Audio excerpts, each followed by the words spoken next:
తెలియకుండా చెప్పాను. Good evening everybody.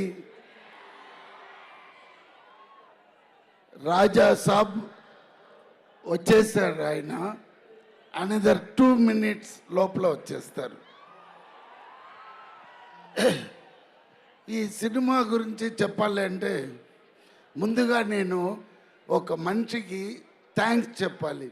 Because ఆయన నాకు పర్మిషన్ ఇవ్వలేదంటే ఈ స్టేజ్లో నేను ఇప్పుడు ఉండను.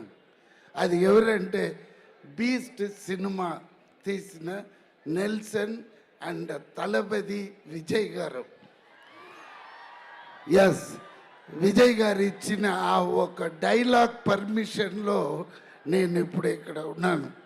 ఎవర్రా నువ్వు, ఇంత స్మార్ట్. అది ఒక్క డైలాగ్ అండి. అదే గిరి అడుగుతాడు, నేను ఇన్ని సినిమాలు చేసినాను, నీకు ఒక్క డైలాగ్లో వచ్చి ఇప్పుడు నాతో ఈక్వల్గా చేస్తున్నావని గిరి నన్ను అడిగాడు. అదే అక్కడ ఉన్నాడు. రా.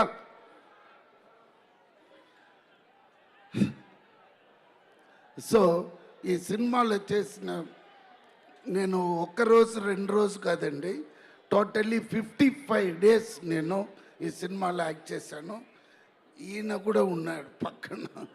అయ్యో ఇదే అండి, ఫుల్ బాడీ మసాజ్ ఇస్తాడు, చాలా మంచివాడు. అదే ఎప్పుడు వస్తున్నారా మేడం? తర్వాత అదన్నీ చూడొచ్చు. ఏమైనా పాట పాడిస్తాం. కానీ ఈ సినిమాలో దయ్యాల గురించిన ప్రస్తావన ఉంది. మీరు ఎప్పుడైనా దయ్యాన్ని చూసారా? అక్క, ఈ సినిమాలో పెద్ద తాత ఉన్నాడు. అక్క, ఈ సినిమాలో ఒక పెద్ద తాత ఉన్నాడు.